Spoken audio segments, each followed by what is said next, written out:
Olá, meu amigo! Nesta videoaula, estudaremos o capítulo 6º do livro Plenitude, intitulado Altruísmo. Passemos aos estudos. O altruísmo, que é lição viva de caridade, expressão superior do sentimento de amor enobrecido, abre as portas à ação, sem a qual não teria sentido a sua existência.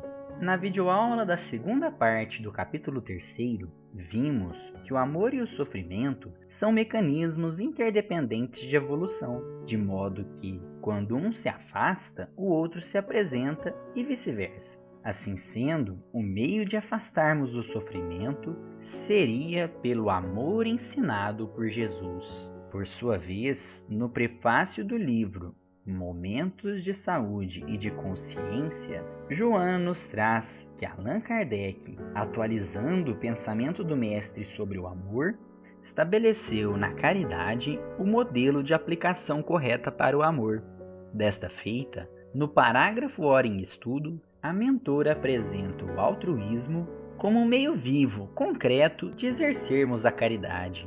E se esta pode ser tida como sinônimo de amor, temos que o altruísmo é o melhor recurso para despertar o amor em nós latente. E despertando o amor, o altruísmo afasta de nós o sofrimento. É o que nos diz Joana. Vejamos. O altruísmo é o recurso de alta monta a ser utilizado, a fim de despertar as emoções do amor e do perdão, da misericórdia e da caridade. Passando para a análise da segunda parte da frase, a autora deixa claro que a concretização desse amor por meio do altruísmo não prescinde da ação, sem o que o altruísmo não teria sentido, pois não daria frutos. Essa ressalva é nada mais que um alerta para que não fiquemos apenas nas palavras, enunciando como o amor é belo sem buscar vivenciá-lo, e nos projetos que não saem do papel, espetaculares, mas sem valor real, porque infrutíferos, estéreis. Quanto ao primeiro caso, conta-se que havia num centro espírita um orador que todos os dias ministrava palestras. Sempre reparava ele, no fundo da sala, nas últimas cadeiras, um velhinho, sempre presente e atento.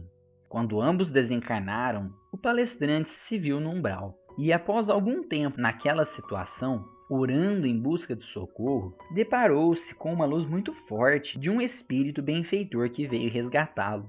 Ficou espantado, todavia, ao ver que aquele benfeitor era justamente o velhinho que assistia às suas palestras.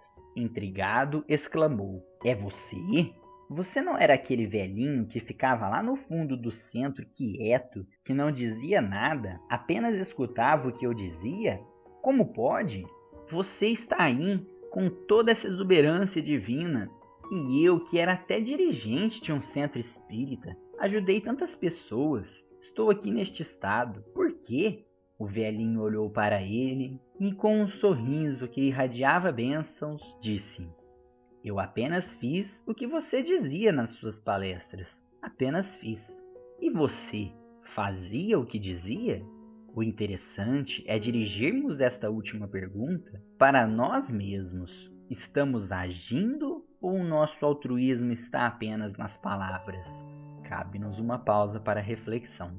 Quanto ao segundo caso, dos projetos que não saem do papel, vale lembrar o conto psicografado por Chico Xavier, apresentado na videoaula da segunda parte do capítulo 3º, na qual uma senhora espírita muito detalhista desejava abrir um orfanato para abrigar crianças e, embora estivesse a obra pronta para inauguração 5 anos após o início das construções, recusava-se em iniciar as atividades enquanto não sanasse outros detalhes mínimos que ia encontrando, de modo que por mais de 25 anos o orfanato ficou de portas fechadas. O projeto, de certo modo, não saiu do papel. Isso fez com que muitas crianças que poderiam ter sido acolhidas ficassem ao desamparo. Inclusive, algumas resvalaram para o crime pela falta do acolhimento material e espiritual que esse lar traria. Antítese do egoísmo, o altruísmo cicatriza as lesões da alma que este produz, fomentando a vigência da saúde integral. Corroborando a frase de Joana de Ângeles, o dicionário Aulete Digital indica o verbete altruísmo como antônimo, isto é, o contrário, a antítese do egoísmo. Por sua vez, o Livro dos Espíritos afirma que o egoísmo é a fonte de todos os vícios, como a caridade o é de todas as virtudes. Desse modo, pela prática do altruísmo, afastando-nos de seu extremo oposto, o egoísmo, raiz de todos os vícios, consequentemente também estaremos nos afastando de todos os vícios que possuímos, dele ramificações e que ficam sem sustentação. Um velho índio descreveu certa vez os seus conflitos internos. Dentro de mim existem dois cães. Um é cruel e mau, o outro é bom e dócil. Os dois estão sempre a lutar um contra o outro. Quando lhe perguntaram qual iria vencer essa luta, o velho índio parou, meditou e respondeu: aquele que eu alimentar. Parafraseando esta lição, deixando de alimentar o cão do egoísmo e passando a alimentar o cão do altruísmo, o desejo de posse, de gozo, de superioridade que tipifica o cão do egoísmo, na área libertadora do cão do altruísmo, se converte em anelo de doação, de felicidade, de fraternidade. Peço agora muita atenção à frase seguinte, que merece uma reflexão mais acurada. Pelo altruísmo, os impulsos da carne, que buscam satisfazer os instintos e as paixões mais fortes, mais primárias, transformam-se em arrebatamentos de bondade e compreensão humana.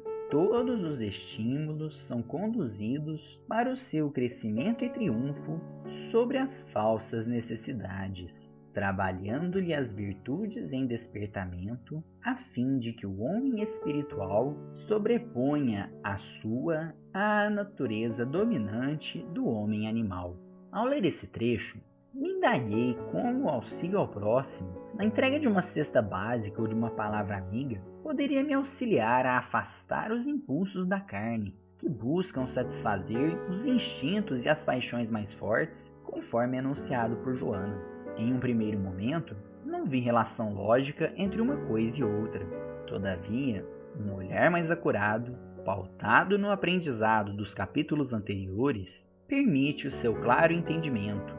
Na videoaula do capítulo 1, foram tecidas considerações sobre a lei de sintonia, de modo que ao buscarmos coisas relacionadas ao bem, dar-se-ia a sintonia com os benfeitores da humanidade, espíritos evoluídos, estabelecendo com eles uma convivência psíquica.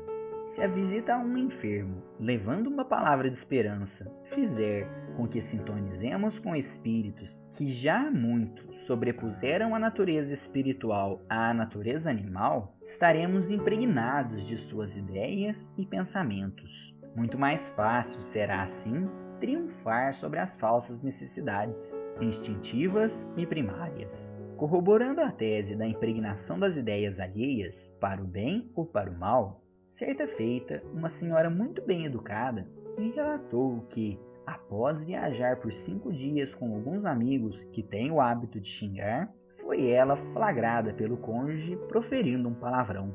Ao ver a cara de espanto de seu marido, pois nunca a havia visto proferir um xingamento, ela se tocou do que fez e, refletindo sobre o ocorrido, chegou à conclusão de que poucos dias de convivência mais próxima com esses amigos a levaram, por invigilância, a praticar a mesma conduta de xingar, embora não tivesse esse hábito. A mesma ideia há de ser aplicada para o bem. Virtudes ainda latentes dentro de nós, mas já desenvolvidas por benfeitores espirituais, com os quais estejamos sintonizados, podem ser despertadas muito mais facilmente e, com o nosso esforço diário, conquistadas definitivamente. Nos parágrafos subsequentes, Joana de Ângeles estabelece alguns requisitos para a integral vivência do altruísmo e os divide em etapas a serem galgadas pelo candidato à evolução, quais sejam generosidade, serenidade, paciência, coragem, esforço e concentração no altruísmo. Ressalta ainda que há um interrelacionamento entre os vários requisitos para a integral vivência do altruísmo. Um fator depende do outro, que são conquistas do espírito na sua busca de perfeição.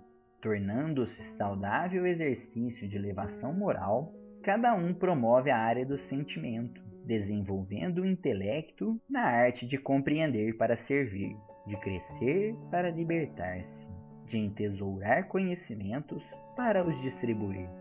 A existência do altruísmo revela-se por diversos sentimentos de grandeza moral. Entre esses, a generosidade assume papel de destaque, por ser-lhe a primeira manifestação prática, portanto, a sua forma inicial de exteriorizar-se na ação.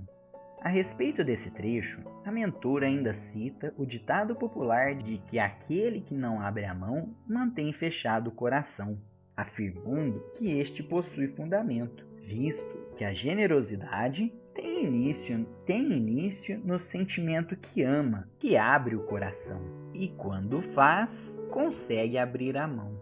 Estudamos na videoaula do capítulo 5º que a doação material constitui o primeiro passo para que o indivíduo alcance no futuro as grandiosas formas de abnegação, como doar sentimentos e culminar no ponto de doar-se. Somente quem se exercita na oferta material predispõe-se às dádivas transcendentes, aquelas que não têm preço, não enferrujam, nem os ladrões roubam. Antes de prosseguir, peço licença a você para fazer um comentário pessoal. É comum ouvir pessoas afirmando que a prática da caridade material favorece a mendicância profissional, isto é, que as pessoas se acostumem a viver às expensas de outrem ao invés de conquistar o pão de cada dia com o seu próprio suor. E, em virtude disso, recusam-se à prática da oferta material.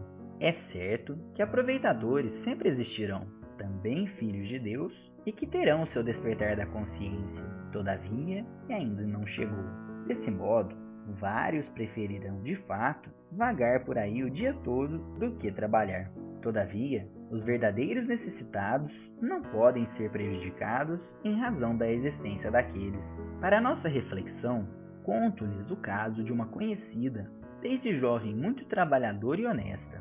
Em uma conversa do dia a dia, relatou-me que nos anos 90 foi abandonada pelo marido alcoólatra com 3 filhos pequenos. Até conseguir um lugar para deixar as crianças e conseguir um emprego, conta que, por 6 meses, foi a sacola de alimentos que um centro espírita distribuía semanalmente que sustentou ela e seus filhos. Não foi uma bênção em sua vida a oferta material daquele centro?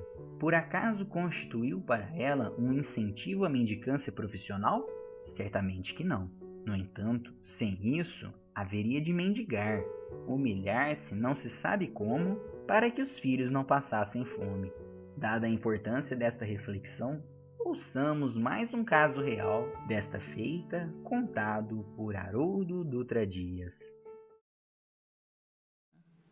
Como diria Guimarães Rosa, misericórdia é colocar o coração na miséria dos outros. Misericórdia é isso, de um jeito bem mineiro de definir. Misericórdia é colocar o coração na miséria do outro. Porque é fácil mergulhar o pensamento na miséria alheia. E eu termino aqui contando uma história. Chico Xavier, com vários amigos de São Paulo, foram à capital paulista, e o Chico era um aniversário de uma casa espírita, eles iam visitar a casa, salvo engano, até a casa da Nena Galves, né, o grupo espírita lá, o Céu. E quando o Chico subiu para ir ao banheiro, chegou um senhor, muito pobre, com umas crianças. E ele chegou para o grupo de espíritas, na porta da casa espírita, e falou assim: pelo amor de Deus, me dá um dinheiro, alguma coisa, eu preciso comprar comida.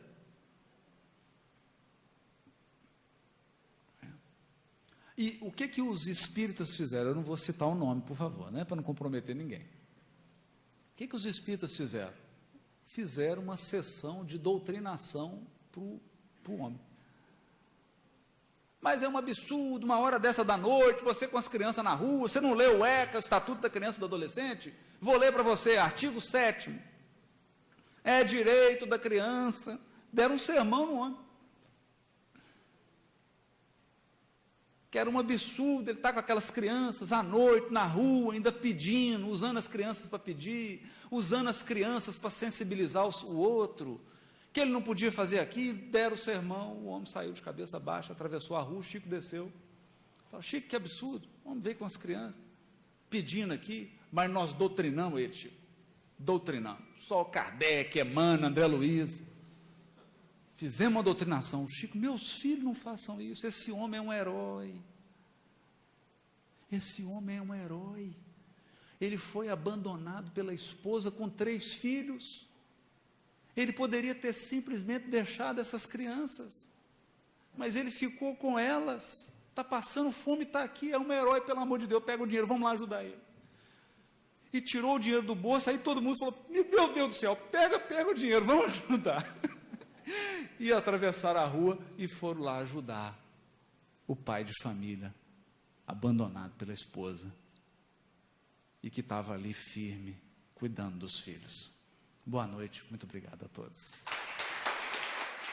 Feita essa reflexão sobre a caridade material, resta ressaltar que não estamos limitando o programa altruístico à oferta material. Como dito há pouco, é apenas o primeiro passo, pois gestos de altruísmo podem ser cultivados e desenvolvidos, partindo-se das pequenas experiências da tolerância, da bondade, da renúncia a algumas necessidades para beneficiar outrem, que passa a receber fraternal compreensão e ajuda oportuna. A visita a enfermos e a pessoas solitárias constitui um passo simples e importante na prática do altruísmo.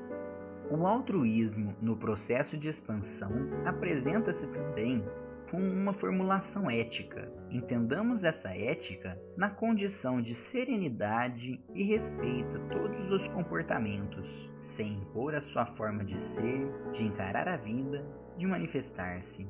Que sejam respeitados os nossos comportamentos, nossa forma de ser e de encarar a vida, todos queremos. Resta saber se fazemos a nossa parte para que isso ocorra. Quem não deseja que sua família seja compreensiva para conosco? Porém, muitas vezes somos os primeiros a não respeitar a forma de pensar do próximo, e as incompreensões se acentuam especialmente no lar, junto ao próximo mais próximo. Lembre-se de que as outras pessoas são diferentes e, por isso mesmo, guardam maneiras próprias de agir.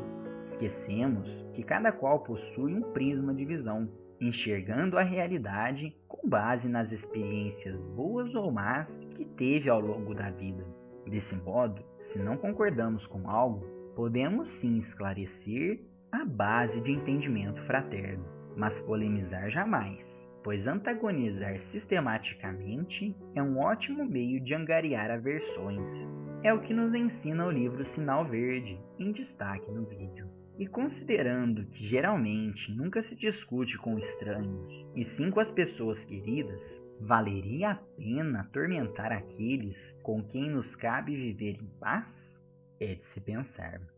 No livro Ele e Ela, pelo espírito Maria Nunes, psicografia de João Nunes Maia, é-nos ensinado que a compreensão no ninho familiar depende dos esforços conjugados do casal. Porém, a iniciativa parte do mais evoluído.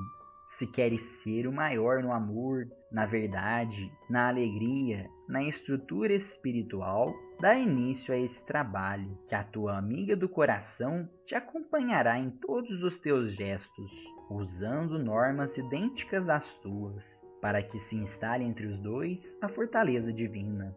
de modo que não penetre no ambiente da casa a discórdia, a discussão, o ódio, a ingratidão e a maledicência.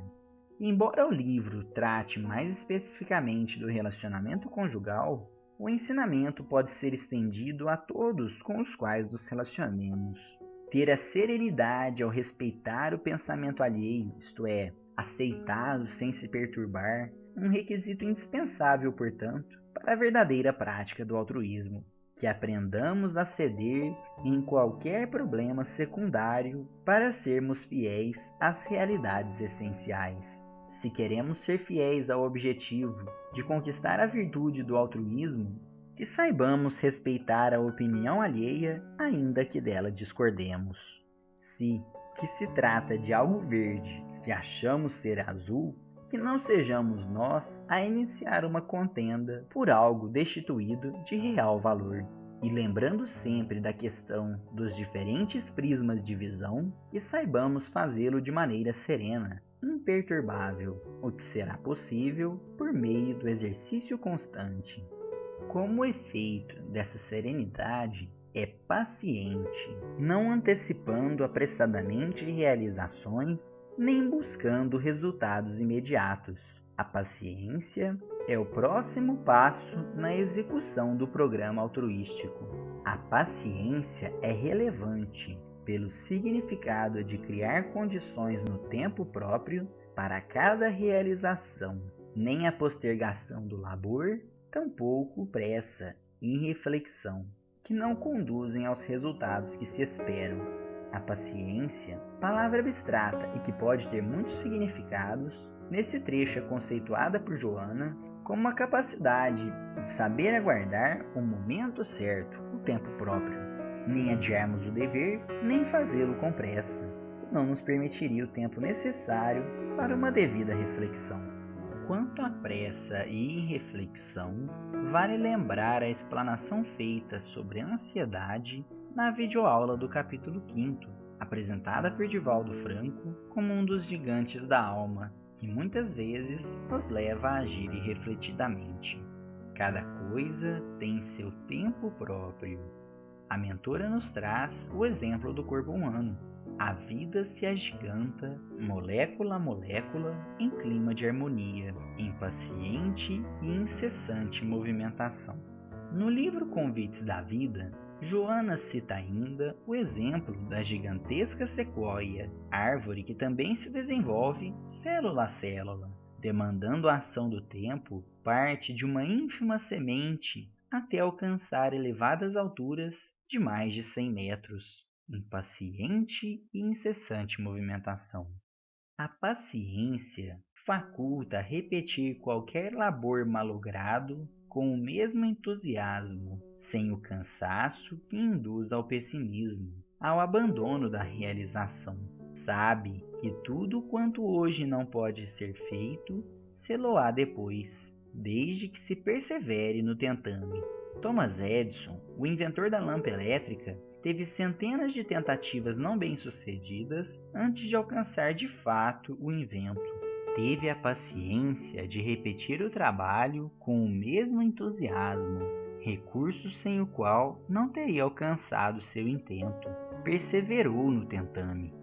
A paciência estimula a coragem, que se esforça para colimar os resultados. Essa coragem é fruto do conhecimento das leis que propiciam a insistência no programa do altruísmo. A coragem é valor moral para enfrentar a luta e perseverar nela, nunca abandonando sob qualquer pretexto. Tal como visto anteriormente, há um interrelacionamento entre os requisitos para a integral vivência do altruísmo que estão sendo estudados. Desta feita, Joana de Ângeles nos ensina que a paciência estimula o desenvolvimento de outro requisito, a coragem. Gostaria de ilustrar a paciência e a coragem no programa altruístico por meio de uma conversa que tive com uma senhora espírita de mais de 90 anos e que dedicou toda a sua vida à doutrina. Esta senhora fundou a primeira mocidade espírita de minha cidade quando de sua juventude, e, ao menos desde os seus 20 anos de idade, lembrando que hoje possui mais de 90, evangeliza no centro espírita que frequenta. O que a levou a ter a coragem de perseverar no ideal espírita por décadas e décadas? O que a levou a enfrentar arduamente aqueles que entendiam que espiritismo não era coisa de jovem e convenceu-os da importância de fundar uma mocidade? Ao longo da conversa, constatei que sua coragem, tal como nos traz Joana, decorreu do conhecimento e de uma forte crença nos ensinamentos espíritas, pois só se entrega a vida a um ideal por tanto tempo se realmente crê nele. Fácil é o entusiasmo do primeiro impulso, comum é o desencanto da terceira hora. Dando prosseguimento ao relato da conversa, dada a natureza humana desta senhorinha, como nós, ainda com suas imperfeições, eis que certo dia estava impaciente e chateada, dizendo que não viu frutos em quantidade proporcional ao quanto trabalhou em prol da obra. Por exemplo, ao dar evangelização, gostaria que as crianças já saíssem dali renovadas. Tal pensamento é fruto do nosso imediatismo, que deseja ver os frutos já, para ontem. Entretanto, plantou as sementes que lhe foram confiadas, e que certamente germinarão, pois a obra é de Jesus. E justamente pelo fato de a obra ser de Jesus, que nem sempre veremos os frutos, a colheita, que no tempo próprio se dará. É nesse momento em que não temos uma visão clara dos frutos, que acaso nos falte uma firme crença no conhecimento das leis divinas, o desencorajamento de nós se apodera e nos impacientamos, corroborando o que ora foi exposto no capítulo 11º do Evangelho, item 13, assim se manifesta um espírito protetor. Pudera eu ter dito que a caridade é impossível sem a fé. Na verdade, impulsos generosos se vos depararão, mesmo entre os que nenhuma religião tem. Porém, essa caridade austera, que só com abnegação se pratica, com um constante sacrifício de todo interesse egoístico, somente a fé pode inspirá-la, porquanto só ela dá se possa carregar com coragem e perseverança a cruz da vida terrena. A verdadeira caridade não se sustenta sem a fé. Continua o Evangelho. Diz-se vulgarmente que a fé não se prescreve. Sem dúvida, a fé não se prescreve, nem, o que ainda é mais certo, se impõe. Não, ela se adquire e ninguém há que esteja impedido de possuí-la, mesmo entre os mais refratários. Falamos das verdades espirituais básicas e não de tal ou qual crença particular. Não é a fé que compete procurá-los. A eles é que cumpre ir ao encontro e, se a buscarem sinceramente, não deixarão de achá-la. Portanto, se queremos abraçar o ideal do altruísmo, que nos livrará do sofrimento, por ser a expressão mais nobre do amor, se queremos ter a paciência e a coragem que estes demandam, temos de buscar conhecer essas leis divinas, o único meio de conquistar essa fé, uma fé racional, pautada no conhecimento dessas leis. Munidos de coragem e perseverança, surge o momento do esforço. O objetivo deve ser conquistado e, para tanto, a coragem do esforço contínuo é indispensável. É certo que todo empreendimento exige esforço. Todavia, por que Joana mencionou a coragem do esforço? Porque sofrerá duas espécies de reações. As reações dos outros, pois toda ideia nova forçosamente encontra oposição, e nenhuma há que se implante sem lutas. Nesses casos, a resistência é sempre proporcional à importância dos resultados previstos, porque quanto maior ela é, tanto mais numerosos são os interesses que ferem. Se é verdadeira, se assenta em sólida base, se lhe prevê em futuro, um secreto pressentimento adverte os seus antagonistas de que constitui um perigo para eles e para a ordem de coisas em cuja manutenção se empenham. Atiram-se então contra ela e contra os seus adeptos. Se o egoísmo ainda tem grande domínio no mundo, é certo que um programa altruístico que o eliminaria terá oposição. A segunda espécie de reação são as reações de nosso próprio egoísmo. O altruísmo não vige sem o esforço para a sua manifestação, considerando-se que parece haver uma conspiração por parte do egoísmo a fim de impedir-lhe a presença e o predomínio na área da emoção. Tal como o egoísmo dos outros, o egoísmo que ainda vige dentro de nós, ainda muito mais enraizado do que as mirins sementes do altruísmo que buscamos germinar em nossos corações, tentará falar mais alto, buscando impedir que nossos primeiros atos em nome dessa nova virtude tenham continuidade. Como a sombra, que não pode coexistir junto a uma luz muito intensa, o egoísmo não pode coexistir com o altruísmo, e envidará, portanto, todos os esforços para a sua sobrevivência dentro de nós. Creio seja essa a razão pela qual Joana de Ângeles afirma no livro O Homem Integral que o autodescobrimento é um processo de parto, impondo a coragem para o acontecimento que libera. Note que mais uma vez a coragem é citada, e de fato, haveremos de fazer um parto do egoísmo, e expurgá-lo será doloroso, mas válido, pois o parto produz dor, mas recompensa com bem-estar, ensejando vida. Outro fator essencial ao altruísmo é a concentração nele, sem cujo contributo a mente se desvia, abrindo brechas para que se instalem ideias pessimistas, desanimadoras.